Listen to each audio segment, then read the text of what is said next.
I'll go ahead and test my voice. I know that was an amazing and positive and uplifting presentation by iClectic, who we all know and love as I. So can you hear me if you type a Y in the local chat? Great, thanks. You want to test your voice, Namaara, and we'll get started shortly. Yeah, can everybody hear me? I want to see the same Y, please. All right. Okay, great. It looks like, whew, that was fast and furious. It's already time to blow our whistles and get started for the Grammar Cops presentation.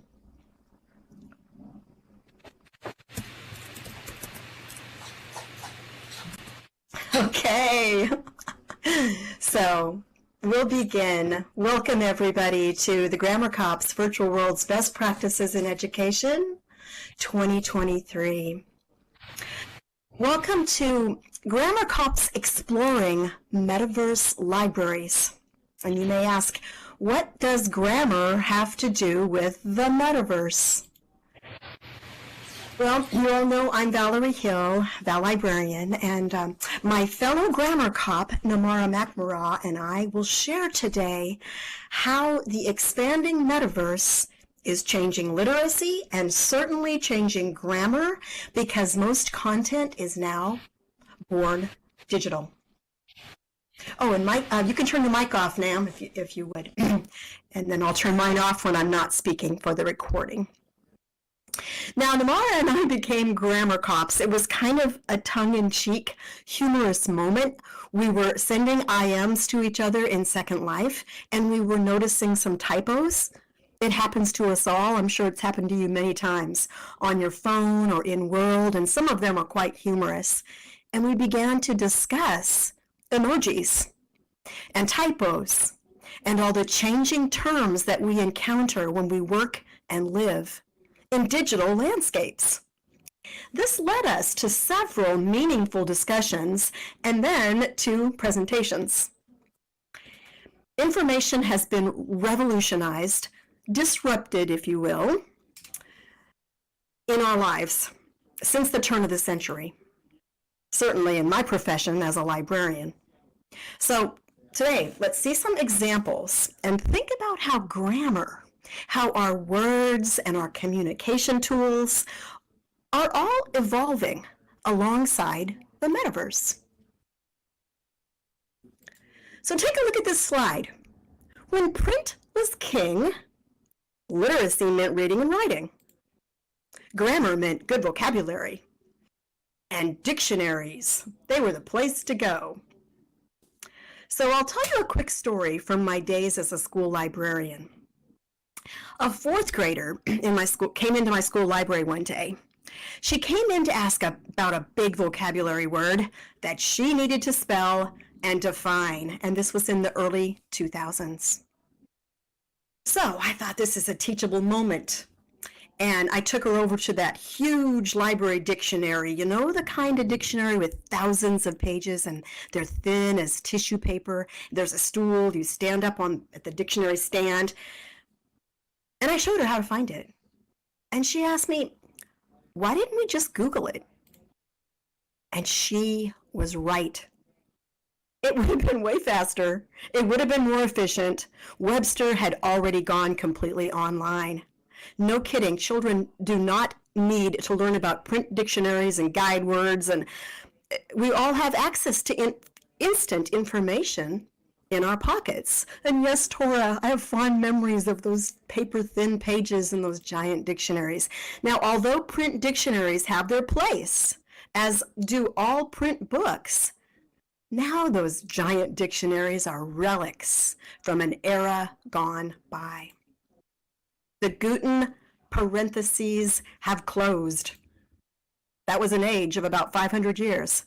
From the birth of the Gutenberg printing press that brought print into the hands of the masses to the rise of the internet. It ended while I was a librarian. Can you imagine?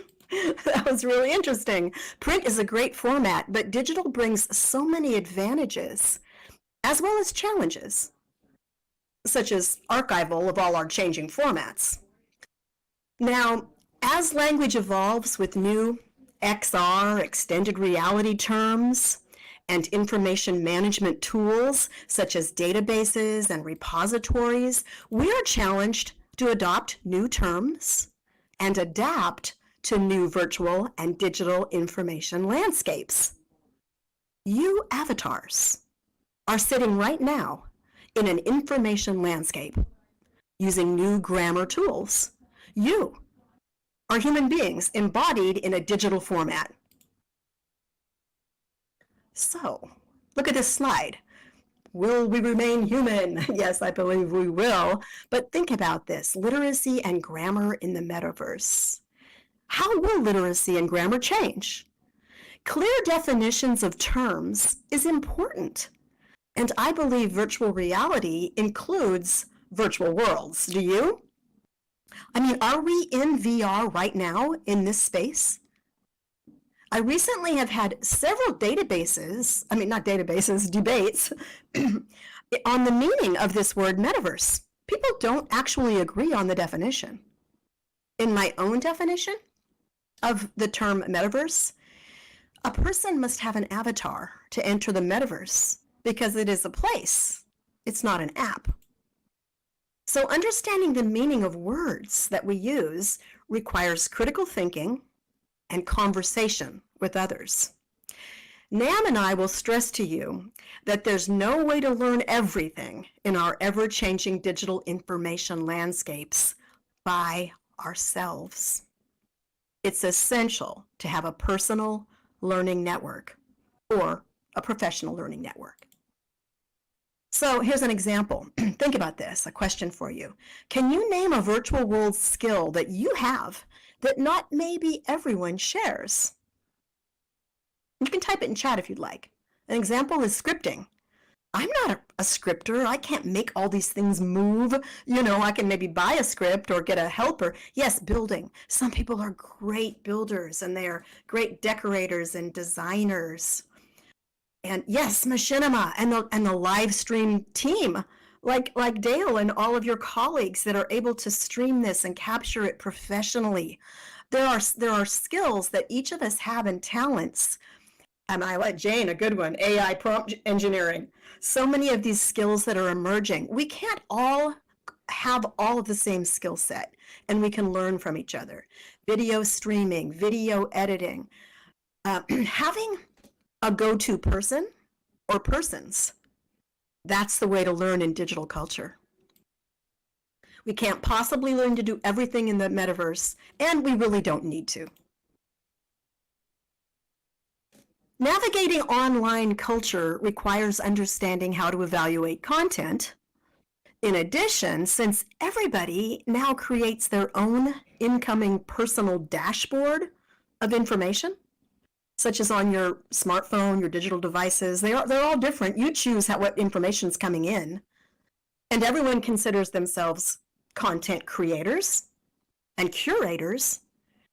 The sheer volume of information we encounter every single day is gigantic. So this means we need some tools to organize it, and we need databases because they've replaced file cabinets and physical archives for the most part, but not entirely. So we're also calling these directories the databases that we need. There are a lot of words, and some people get intimidated by some of them, and they'd like a little bit more casual language. That's part of grammar. Databases can also be directories. We want people to understand these tools. We want them to be easy to use. So the Community Virtual Library began a virtual worlds database, or SIM community directory, and now we support the Virtual Worlds Education Consortium. And you all can be part of this database directory and part of the VWEC member directory. So take a look at this slide, and I know you can't zoom in and see all of the little words and details, but it's just a screenshot of one of our databases and directories that I'll tell you about. And this is all part of changing grammar, changing literacy in the metaverse. here's some links for you of these directories. We have a VWEC member directory. You can copy these links for later. There's a forum where you can add yourself to this directory, should you choose to want to connect with other teachers, learners, anyone interested in learning in the metaverse. We also have the VWEC Metaverse Community Directory. And this is the one I mentioned that CVL, the Community Virtual Library, started several years ago. But now that we're supporting VWEC, we're not calling it simply a virtual worlds database, but a Metaverse Community Directory. There's a forum where you can add your community to the VWEC Metaverse Community Directory. You can add your simulations and landmarks, your subject interests, your skills that we talked about, your communities, not just in Second Life, but in other virtual worlds. This is an ongoing, long-term project. So you can contact us later if you want to know how we can promote what you do in Second Life and other virtual worlds. We're also working on some trainings for these directories and databases, ways to make them as easy to use as possible. So Namaara, I'm going to give you the mic. I want you to tell us more about the evolution of grammar in the metaverse. Thank you, Val. And I'm 2 oops out of 3, so I'm bound to make one more mistake. But language is ever evolving. Language changes over time with the people who use it. So we can think of language as a moving target, and as soon as we think we know what we're talking about, it morphs into something else. Along with that is that the rules change too. Grammar, how words and their component parts combine to form sentences, and syntax, the rules governing how words or other elements of sentence structure are combined to form those sentences, are not only changing, but are often ignored altogether. One of the ways that we keep up with these changes is through conversation, talking to each other, with each other. It is through listening to how we each pronounce words and how we use them in sentences, and understanding the context of the words that language changes. It's a collaborative process. We do it together, and we do it all the time. For example, why is a horse no longer referred to as a horse? And when did a bird become a bird? Is it correct to say ask or axe? Though I know the argument over ask and axe has been raging since the days of Chaucer, horse and brid changed over time from the medieval ages because of repeated mispronunciation. Quick story. I remember when I was about 10 or so, I said ain't, and my mother said ain't is not in the dictionary. Well, my Uncle Stan was visiting at the time. He pulled out the paperback dictionary from the shelf, opened it to the appropriate page, and wrote in ain't, with a brief description, common for is not. And context? 50 years ago, I was a browser. That meant I spent time looking through things, particularly books. Today, when we use the word browser, everyone thinks of Firefox, Safari, or Chrome. As language changes, how does it impact our engagement and interaction with digital data? And I often hear people use words data and information interchangeably. I just kind of wanted to address that quick. Data are unorganized pieces of detail. It's the raw material, if you will. And when we pull the detail together and organize them, it's then that we have something useful, an end product that we call information. Now, Val shared a great example of how our search behavior has changed with her wonderful dictionary story, which is what made me think of my dictionary story. But A good example is when you Google something. See how I used the now common verb form of the noun Google? Anyway, algorithms search data such as keywords related to the user's query or input and pull that data together into meaningful results. Think of when you search for something on the Second Life marketplace. Our behavior alternates between searching and browsing. When searching, we select a result that's closest to the topic we have in mind, even if it isn't a precise match. Then we'll follow the links on that page to find the target information we're actually looking for. So as engineers like those at Google glean important data points from user behavior on their search engines, they build stronger algorithms that return better results to user queries. And with the introduction of AI, well, remember all that uproar around Siri and Cortana when they first came out? We had visions of how. And now the rage is ChatGPT and its successor, GPT-4. Clearly, we no longer rely on card catalogs and the thrill of serendipitously finding a better resource on the shelf near the book you were originally looking for. From card catalogs to search engines to generative AI, the way we search for and engage with and store information is ever evolving. Right now, we're seeing a surge of interest and multi-billion-dollar investments in generative AI. And Aquarius already referenced Bing's AI, and she said it was amazing. Microsoft announced that their updated Bing search engine is using ChatGPT, and if I remember correctly, they're calling it Prometheus.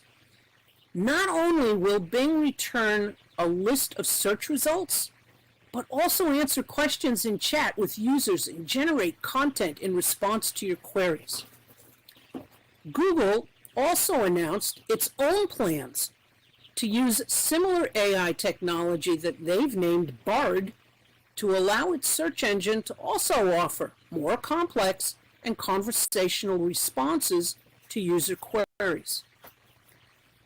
Now, we know that generative AI systems such as these aren't perfect and can be unreliable. At the moment, they may sound authoritative, but they aren't always accurate. But then, in all honesty, neither are we.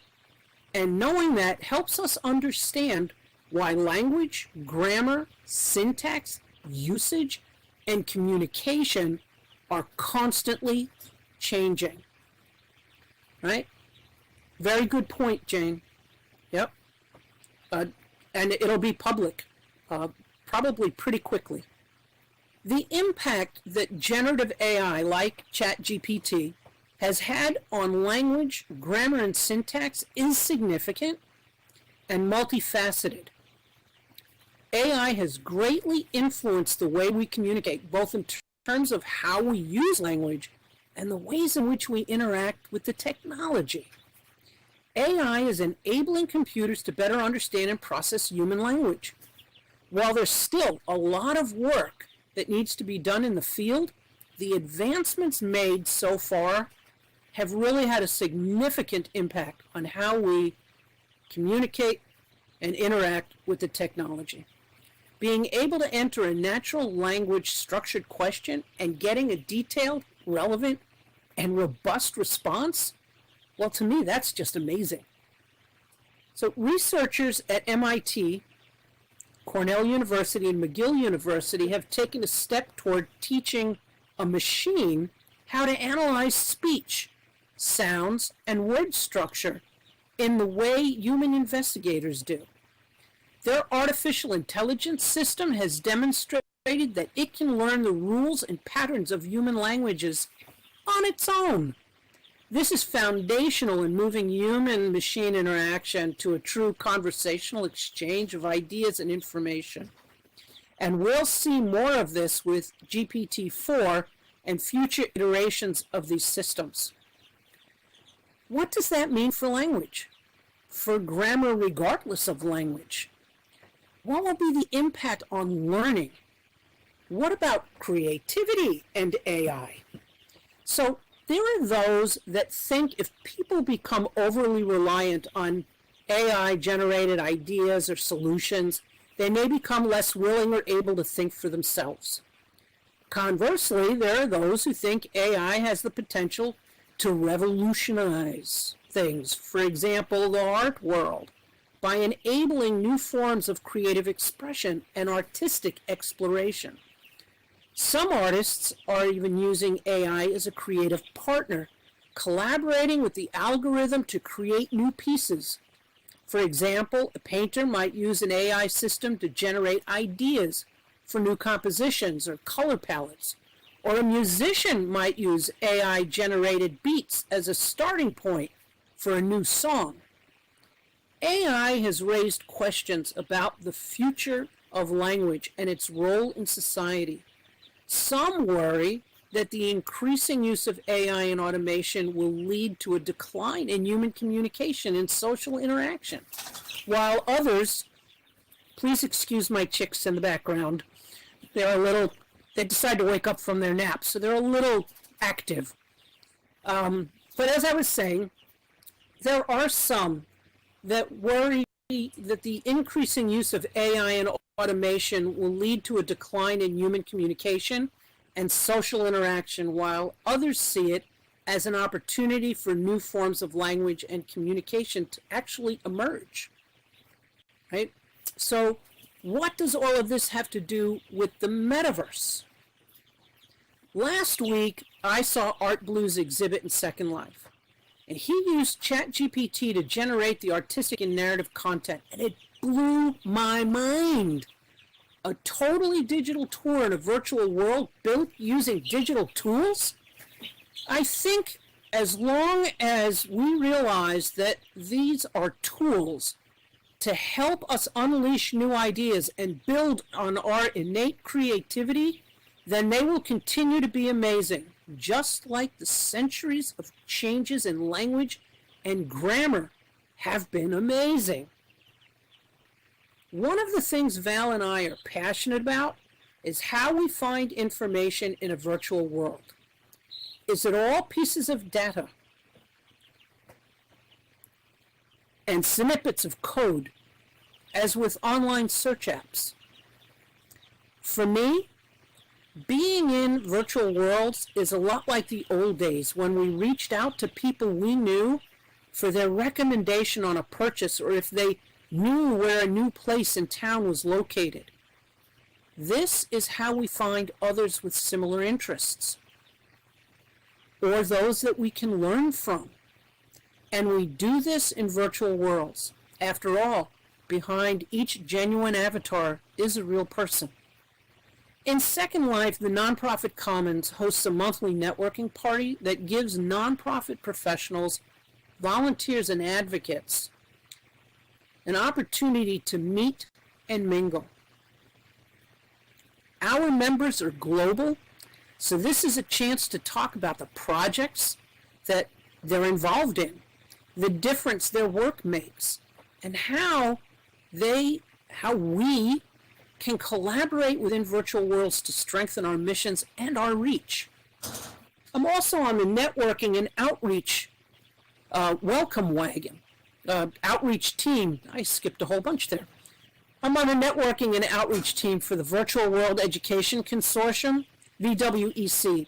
And Val talked about VWEC, and she talked about Metaverse libraries already. So I'm just going to jump into what our networking team does. So we think of ourselves as a digital welcome wagon, but I think that we're more than that. And Zinnia Zauber likened us to a digital chamber of commerce, if you will. We gather information from VWEC members, and we make it available for the rest of the membership. We also share VWEC information, events, updates, and more with those we reach out to. All of this then becomes part of the database and archives that Val spoke about earlier. Not only that, people reach out to us for information and ways to connect with others. This always reminds me of being in the stacks and finding something that I just didn't know was there. This is the value of archival material and what CVL and Metaverse Libraries does. Now, I know not everyone speaks English, or that it isn't their native language. And as we continue to connect with people from around the physical world within virtual worlds, we need to be aware of how our communication is impacted and how we impact others. What I mean is, unlike the hours I used to search through my English-Italian dictionary and hoping I was at least close to decent grammar when writing a letter, I can use tools like Google Translate and even ChatGPT to input my thoughts in English and have results given to me in Italian. Though not perfect, the results are better structured and closer to appropriate Italian, especially as natural language processing continues to evolve. Now, these tools are ideal as we continue to connect with those who don't speak in our native tongue. And additionally, as we network with others in virtual worlds, we become more tolerant of mistakes, more accepting of typos, and thankful for emojis to help us convey intent.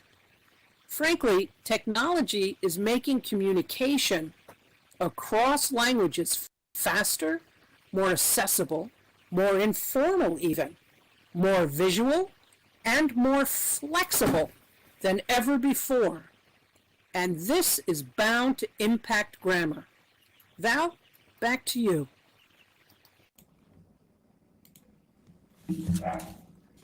I just had to blow my whistle there, just because there's so much to think about with changing grammar in the metaverse. And Dex is talking about this too, that, before computers. And earlier today, we heard the future of the metaverse way back in the caves in Stylianos' keynote. This has been evolving grammars and language has been evolving for a long time. And so has reality. And so it's so important that we think about this, and how I loved how Namaara talked about it's people, not data. We're people, and we need each other in order to have conversation. So thanks, Nam. Now, and I really liked how she said, in the old days, we bumped into people through conversations, and we collided with information through the stacks in a library. But a virtual world library is nothing like that. The world has changed. The internet has made it difficult to browse. When you put something into Google, you're going to get 1 million hits. You're not going to stumble upon those things you used to in the stacks in a library. It's made it difficult in a virtual world too. But you know what? It can happen. We can remember that people are more important than data. We can interact with each other rather than simply scroll through digital content on devices. Scroll, delete, scroll, delete. Here in a virtual world, we choose to be here. It's what I like to call intentional immersion rather than just being distracted by our device. Now, I mentioned that literacy used to mean print and words prior to the close of the Gutenberg parentheses. Well, now literacy includes computer code, languages, and formats. Those extensions at the end of all the different digital formats. There are hundreds of them. I wanted to get this long list, but it was way too long. There are hundreds. So zoom in on this slide and you'll see some of the current file formats that are the most common.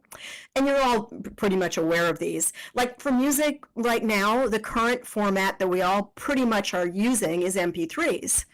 And for video, often we're using MP4s. It's what's preferred, when we upload to YouTube or whatever. And for images, a lot of us are using JPEG, PNG. Those are common right now, but these are going to change. All of our formats are changing, and so is the hardware that we all have to read them on, which brings up a huge issue. As all of these things change and evolve, they're easily lost. A book from 100 years ago, you can still pick it up and read it. You can't pick up one of those computers from 100 years ago. They just don't work the same. So digital archival is part of literacy, and I like to call it metaliteracy.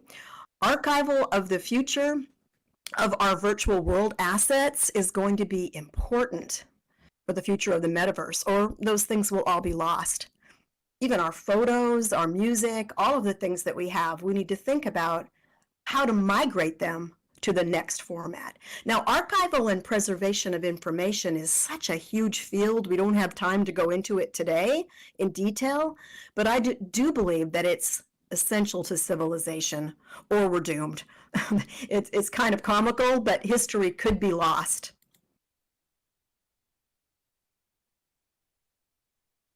And we will have time for some of these questions because we're raising so many interesting concepts that are changing quickly, very quickly.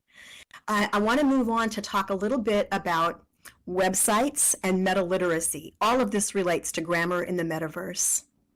Now, I often use this fairly new word to rethink our definition of literacy. Metaliteracy, because it's literacy in digital culture. And perhaps it includes something we could call metagrammar, I don't know. But Tom Mackey and Trudy Jacobson, they coined the term metaliteracy, and I use it in my book on metamodernism and changing literacy. Well, we have news.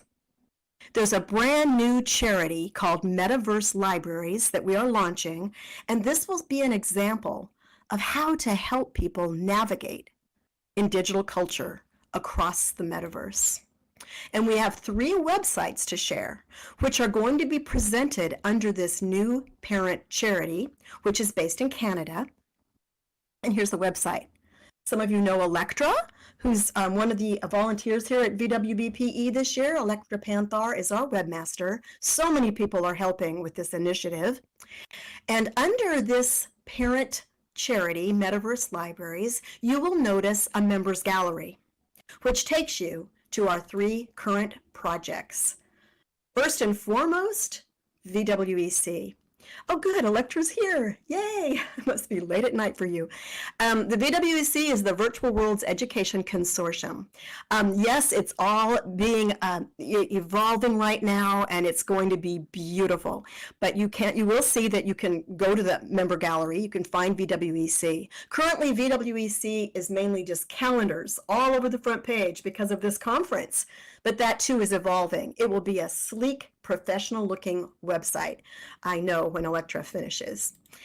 Now, in addition to that project, we have the Community Virtual Library, which you all know I've been involved in for years, and that supports VWEC as a real library in a virtual world.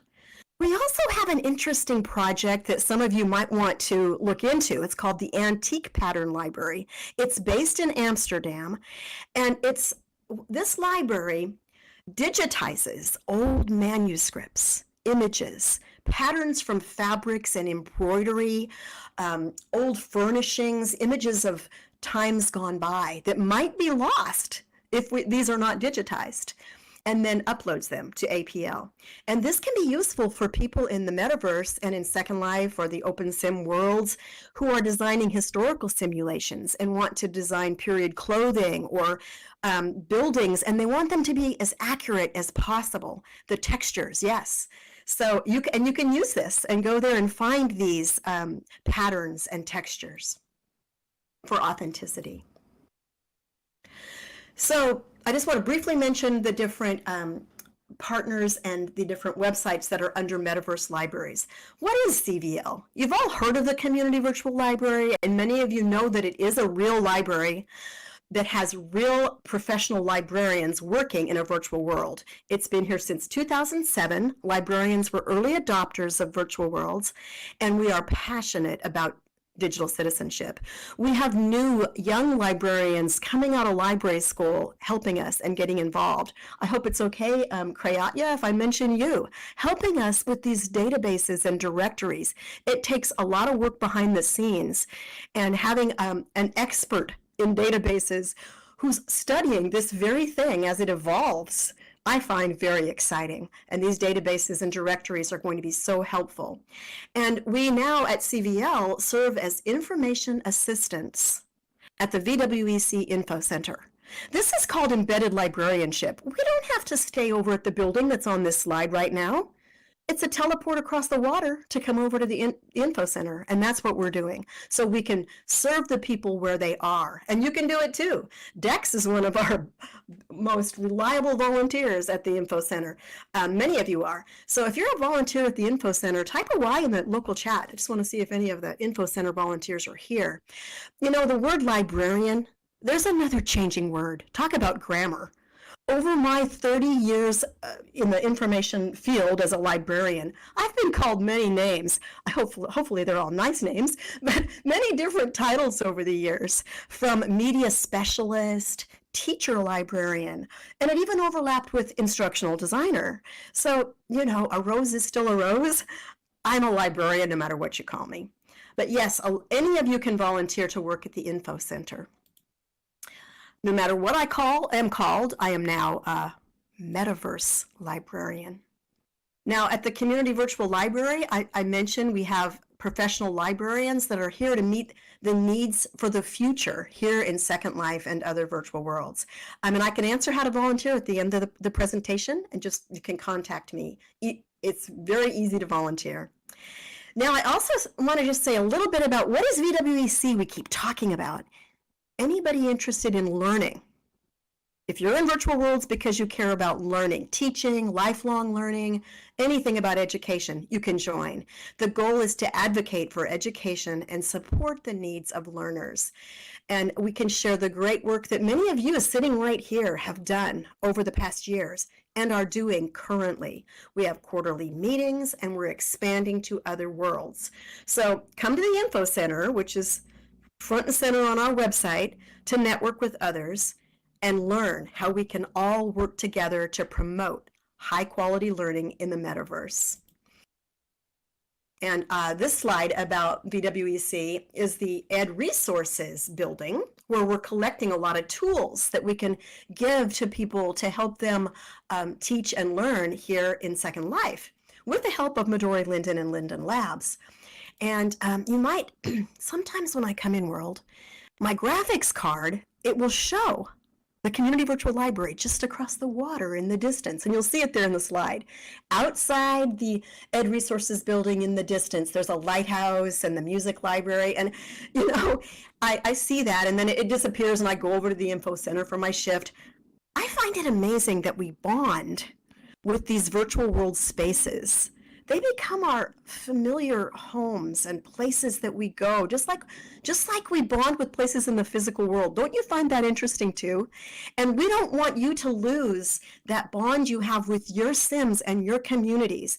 When you come to the Info Center for an hour, it's to help all of us promote these great places. It's not to give up our identity and not be and the places that we love. So I mentioned that coming soon is Metaverse libraries.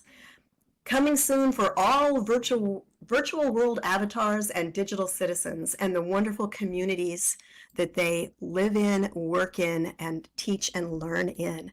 Now, I do want to mention that this is because we want to have a long-term sustainable plan to support virtual worlds for education. For a long time, we've had this idea, but everyone was sort of spinning their wheels in isolation, and there was a lot of reinventing the wheel going on. But now with this Metaverse Libraries Canadian charity, we have an organization that can help us all pool our efforts. You can contact us later if you want to learn how you can be involved or how we can share your work, your educational events, your calendars, and the high quality simulations that you have in Second Life or other virtual environments, including VR headset worlds.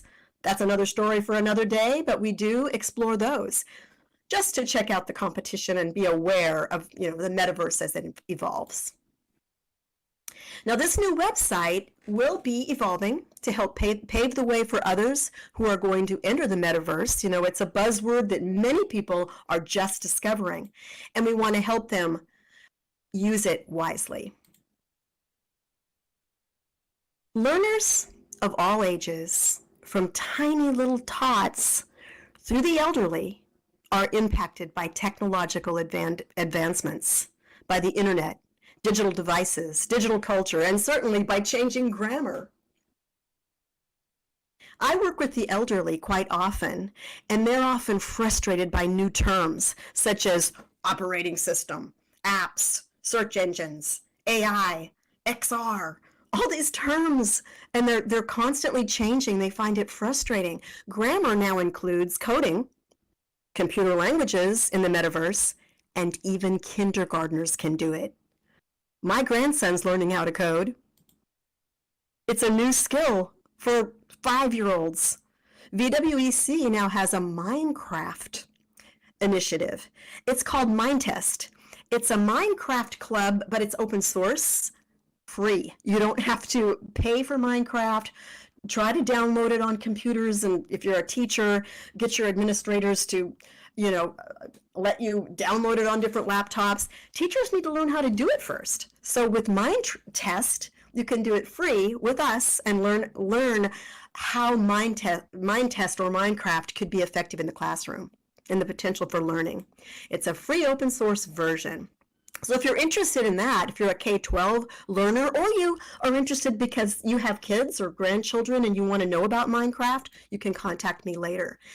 VWEC is expanding to other worlds like Minecraft, Kitely, OpenSim. We now have an ambassador in Kitely, Cooper Swizzle. And if you have activity there, you can contact me about that, because we're looking for ambassadors in other worlds to better network across the metaverse. Kitely will have quarterly meetings, just like we have here in Second Life. Together we can embrace changing literacy in the information age. And together we can become good digital citizens and teach the next generation to become good digital citizens. So I'm giving our contact information here. You can certainly email me. We're going to have time for some questions. You can email me if you'd like to volunteer, if you want to learn anything more about Metaverse libraries or these websites that I've given you. And you can contact me or Namaara at any time, or anyone at CVL or VWEC. Now, this has been a really quick, fast, furious overview of grammar in the metaverse. But I want to open it up for some questions, particularly about some of these things that Namaara brought up with AI and all of these rapidly changing things that will impact grammar in the metaverse, because some people are predicting that this is the greatest revolution that we've ever seen. I don't know about you, but that's pretty interesting. Thank you for being here. We hope to see you soon. Anybody have some questions? Feel free to use voice or local chat. And ma'am, feel free to add anything that you were thinking as I was quickly moving forward. Well, real quick, I just want to say that let's see, it's stage left. There is a box that is an info and gift giver. If you click on that, you'll get your very own Grammar Cops button that you can wear, and information about CVL and VWEC. And I think there's a landmark or two in there as well. I don't remember. But please, click on that, and if you have questions or comments, as Val said, please let us know.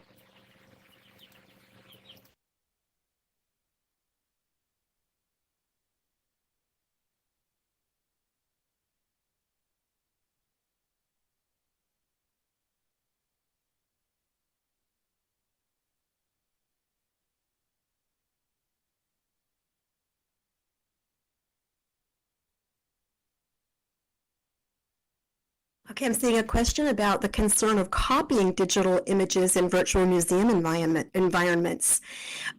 Copyright is definitely changing. It's a huge concern. And we're also concerned about that with AI.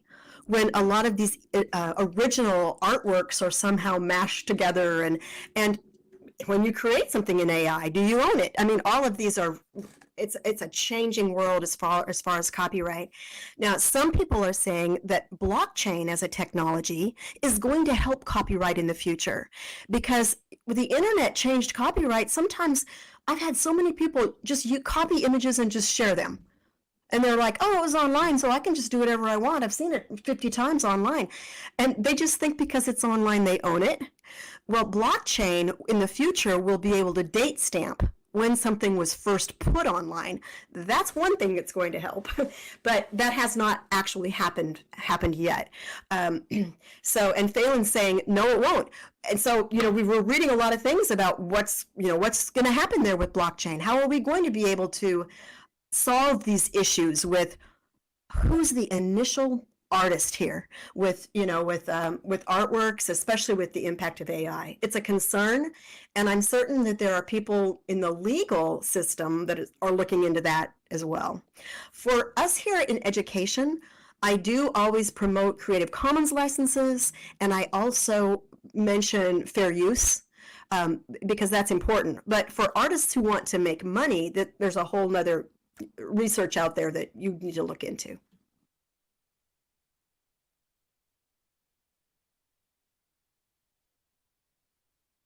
Oh, and is there a way of stop copying so that AI wouldn't be able to read that content? That's a great question. I'm not an expert at all in these suddenly emerging AI fields. I know there are a few people who are. So if somebody knows, my son's working a bit in AI, and apparently, if you don't want your images on Midjourney to be public, you can pay for that. There's going to be these, you pay, for the free open source, you're giving up your right to it. But if you want to protect it, you can get a paid version.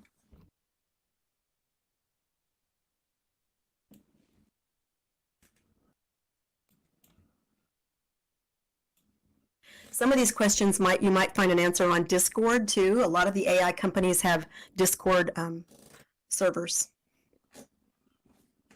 These are all really valid points that are being brought up, and because the technology behind NLP is evolving so quickly, it reminds me kind of like security, right? And viruses and hackers, they're always one step ahead because the solutions are developed once the cracks in the system are identified. And so I think that we need to keep having conversation about what the impact of these evolving technologies, what that means to us, what the impact is on our work as artists and writers and creators and educators, and really just continually trying to identify where the gaps are and how we can protect information, protect our content, although, I'm a firm believer in sharing content. There's always someone out there that can probably build on what I do and make it better. That's my hope. That's always been my hope. Yes, and copyright has certainly changed with the internet. And, it's difficult for us without having an expert to explain the legalities of it currently. We might do a presentation on that at some point. I just like to say with the young students that I taught for years in the library, grammar is etiquette. Grammar is about being kind to your listener and your reader and trying to help them make sense of it. And copyright and citations are also about etiquette. Give credit where it's due. Don't steal it. That's the bottom line. But I'm talking about, I'm not getting into the legalities when I say that.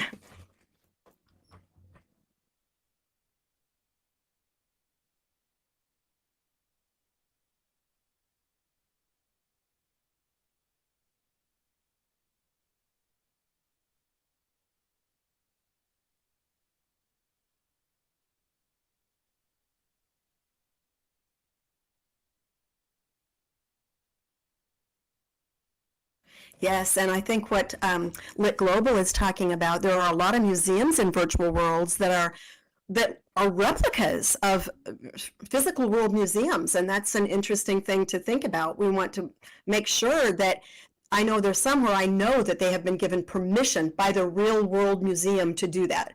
But that is critical to think about.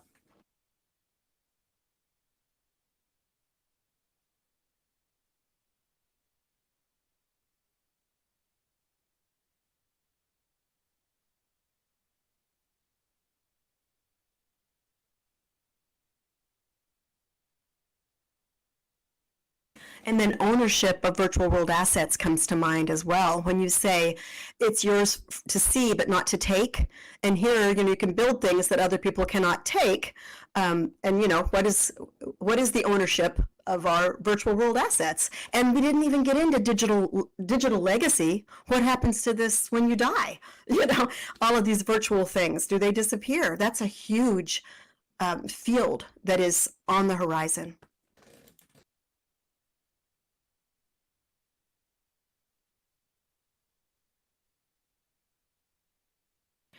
Yes, there are currently details within metadata embedded, and that will probably be a field, and that's really what library science is all about now, is metadata. No one's typed a card catalog in 20 years, so metadata is imperative to keeping up with all of our virtual and digital assets, which more and more everything is virtual and digital. The Archivist of the United States stated, this is what keeps him up at night: content is now born digital.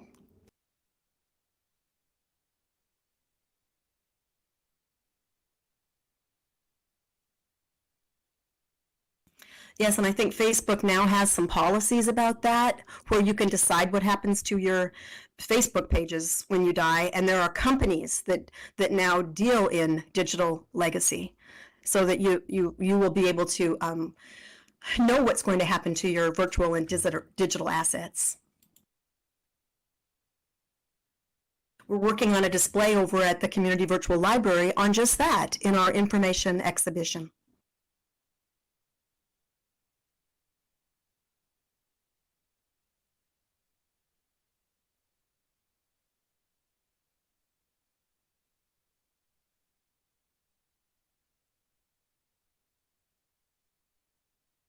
New Media Arts is not part of Metaverse Libraries. New Media Arts will be a foundation, a partner. And Namaara, maybe you can say that a little bit more clearly than I can. I saw nonprofit. The nonprofit Commons is not associated, although we partner with them greatly. But New Media Arts is a foundation.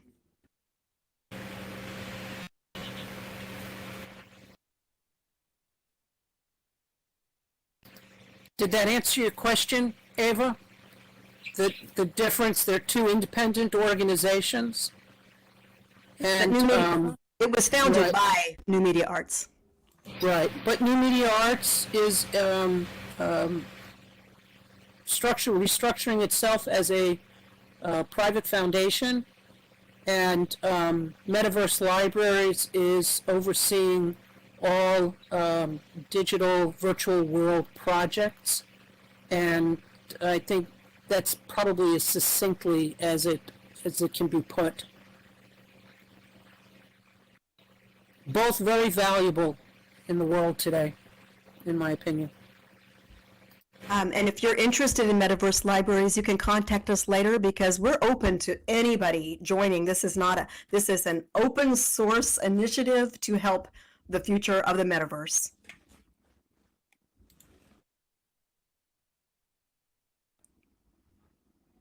Metaverse Libraries is the umbrella for the projects that we talked about today. New Media Arts is a separate foundation, so that's completely separate. And the projects have moved over to Metaverse Libraries.